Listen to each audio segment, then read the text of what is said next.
여러분 안녕하십니까?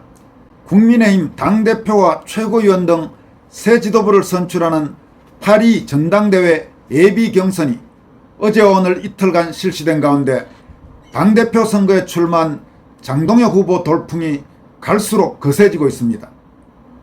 이번 전당대회 선거에 결정적 영향을 미칠 국민의힘 지지층 사이에서 장동혁 후보는 확고한 1위를 굳힌 듯 했던 6.3 대선 후보 김문수 후보를 드디어 한 자릿수 이내로 추격하고 있다는 여론조사 결과가 잇따라 나왔습니다. 얼마 전까지만 해도 김문수, 장동혁 두 후보의 격차는 15%포인트 안팎이었는데 다시 절반 수준으로 격차가 빠르게 줄어든 것입니다. 5명이 출마한 당대표 예비경선에서 김문수, 장동혁 두 후보는 무난히 본경선에 진출할 것이 확실시됩니다. 조경태, 안철수, 주진우 후보 등 나머지 3명의 후보 가운데 누가 예비경선에서 탈락하고 누가 본경선에 진출할지도 주목됩니다. 또 최고위원 선거에서 탄핵 반대파와 탄핵 찬성파 후보들 가운데 어떤 사람들이 예비경선을 통과해 본경선에 진출할지도 눈여겨봐야 할 대목입니다.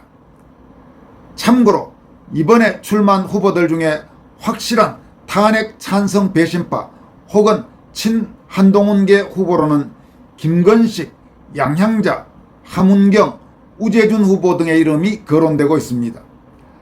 여성 최고위원의 경우 컷오프에서 탈락했던 김소연 변호사가 컷오프 탈락을 하지 않았다면 김소연 변호사나 혹은 역시 컷오프에서 탈락한 유해 전 자유한국당 최고위원 이 2명이 남아있더라면 누가 되더라도 확실하게 탄핵 반대파로 분류될 수 있는데 그 2명을 당에서 모조리 컷오프 시키는 바람에 현재 양향자 그리고 최수진 2명만 남게 됐습니다.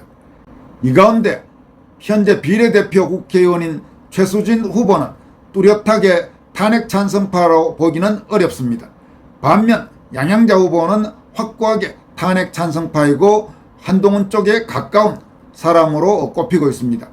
따라서 양향자 후보가 만약 여성 최고위원이 될 경우 김문수 후보나 혹은 장동혁 후보가 당대표가 되더라도 앞으로 당을 운영하는데 상당한 부담이 될 가능성이 있습니다. 이에 따라서 여성 최고위원은 무조건 한 명은 선출되기 때문에 자유우파 진영에서는 썩 맞먹지는 않더라도 양향자 후보보다는 최수진 후보를 지원해야 한다는 그런 목소리가 높아지고 있습니다.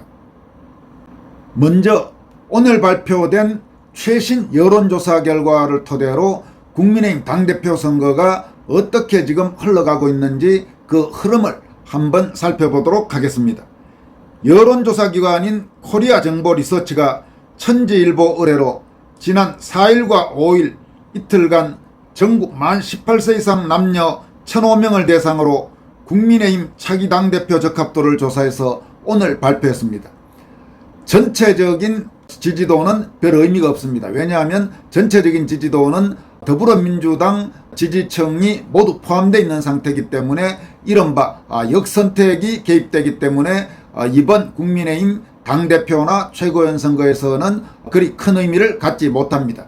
물론 어제와 오늘 실시된 예비경선에서는 책임당원 50% 그리고 전체 국민 여론조사 50%가 반영되지만 본경선에서는 책임당원이 80% 그리고 전체 국민 여론조사 20%로 압도적으로 당원들의 지지율이 중요하기 때문에 당원들 그리고 국민의힘 지지층이 어떤 생각을 하느냐가 대단히 이번 당대표 선거 또 최고위원 선거에 결정적 영향을 미친다고 할 수 있습니다. 국민의힘 지지층을 대상으로 한 여론조사에서 김문수 후보는 38.7%의 지지율로 1위를 기록했습니다.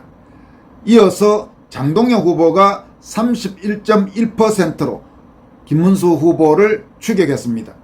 김문수 후보와 장동혁 후보의 차이는 7.6%포인트에 불과합니다. 김문수 38.7, 장동혁 31.1%에 이어서 안철수 7.5%, 주진우 7.2%, 조경태 4.7% 순이었습니다. 그러니까 지금 안철수, 주진우, 조경태 이 세 사람들은 김문수, 장동혁과는 비교가 안 될 정도로 격차가 심하게 나는 상태입니다. 그리고 특히 더불어민주당 성향, 좌익 성향 일반 국민 여론조사에서 높은 지지율을 기록하고 있는 조경태는 국민의힘 지지층에서는 확실한 꼴찌, 그러니까 안철수, 주진우가 7%대인데 반해 조경태는 5%도 안 되는 4.7%에 그쳤습니다.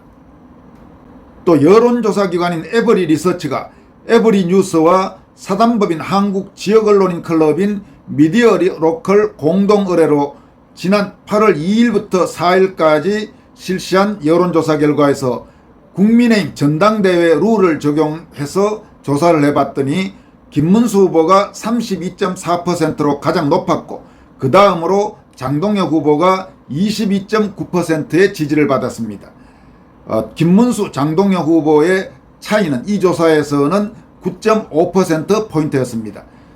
그런데 이 에버리 리서치 여론조사는 아까 말씀드린 코리아 정보 리서치 여론조사보다 먼저 발표된 그런 수치입니다. 따라서 가장 최근 발표된 코리아 정보 리서치 여론조사에서는 두 사람의 격차가 7.6%포인트, 그리고 그보다 조금 먼저 발표된 에버리 리서치 여론조사에서는 9.5%포인트의 격차가 났습니다.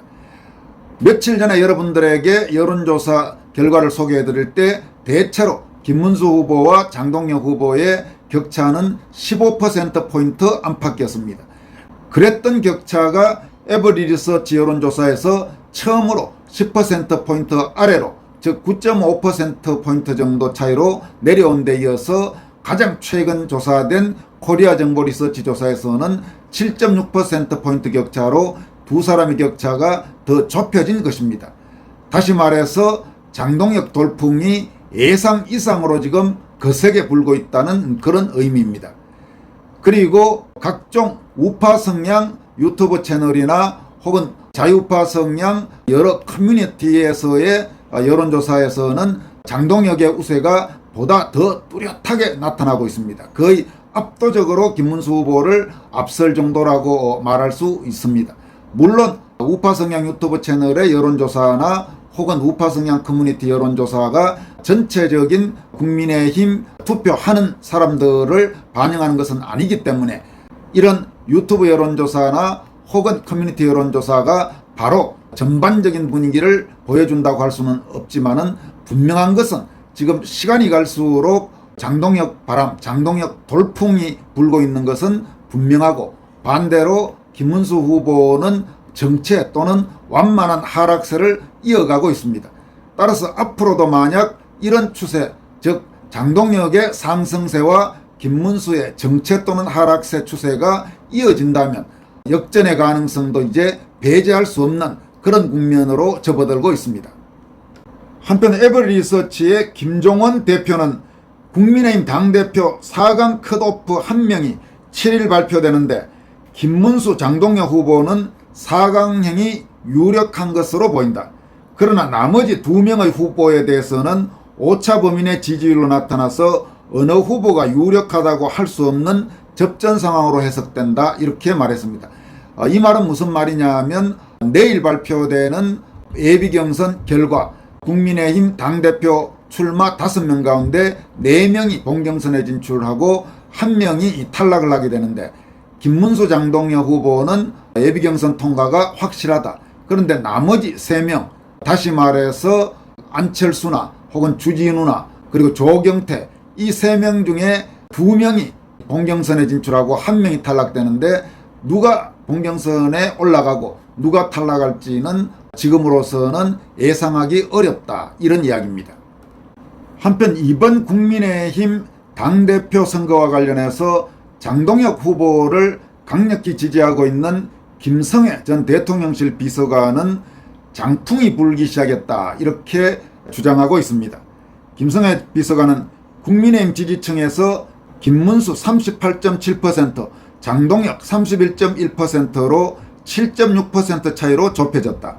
어제 에버리 리서치 조사 결과는 9.5%포인트 차이였는데 오늘 코리아 리서치는 7.6%포인트 차이를 보였다. 8일에 대구 합동연설회와 TV토론이 끝나고 다음 주 부산, 대전, 수도권 합동연설회가 진행되면서 골든크로스 역전이 눈앞에 보인다. 장동혁 후보가 1위로 결선에 올라갈 것이 예상된다면서 장동혁 후보의 승리 가능성이 70% 이상이라고 주장했습니다. 김성애 전 비서관의 이 같은 주장은 물론 말씀드린 대로 그가 장동혁 후보를 강력히 지지하고 있다는 점에서 자신의 희망도 상당 부분 반영된 전망일 것이라고 생각합니다. 그렇지만 지금 분명히 국민의힘 당대표 선거에서 당초 김문수 후보가 만약에 출마하게 되면 무난히 낙성해서 당대표가 될 것이라고 그렇게 생각했었는데 그 흐름에 지금 중요한 변수가 생기고 있고 최종 결과를 현재로서는 함부로 예단하기 어려운 그런 상황이 된 것은 분명해 보입니다. 한편 얼마 전 17%까지로 추락했던 국민의힘 당 지지율이 최근 상승세로 다시 접어들었습니다. 에버리 리서치 여론조사에서 국민의힘 지지율은 32%로 올랐습니다. 그러니까 17%에서 32%로 올랐으니까 약 15%포인트 정도, 그러니까 2배 가까이 지금 오른 것입니다. 이를 어떻게 해석할지와 관련해서 김성애 전 비서관은 다음과 같이 분석하고 있습니다. 멍청한 언론쟁이들, 중도 확장 궤변론자들아, 이제는 말하기도 지겹다. 그냥 외워라 외워. 자, 조경태가 한남동 관저 앞에 선 45명의 국민의힘 국회의원을 축출하고 윤희숙이 되도 않는 혁신안을 가지고 설칠 때 국민의힘 지지율은 갤럽 조사 기준으로 17%로 떨어졌다. 중도 확장을 위해 윤 대통령과 단절해야 한다고 소리칠 때 지지율은 추락을 거듭했다. 그런데 장동혁 의원이 언제까지 사과만 할 것이냐고 일갈하며 싸우지 않으려는 자 배지를 떼라고 강성 발언을 하고 언론쟁이들과 중도 확장 궤변론자들이 극우몰이를 하며 당 망하려고 작정했냐고 질타했는데 국민의힘 지지율은 에버리 리서치 조사 기준으로 32%까지 치솟고 있다. 자, 이제 누가 멍청한지 누가 억지 궤변론자인지 확인되지 않나. 언론쟁이들, 중도 확장 궤변론자들이 중도 확장론을 떠들 때는 지지율이 떨어지는데 광장의 세력들과 연대를 하니까 지지율이 높아만 가네.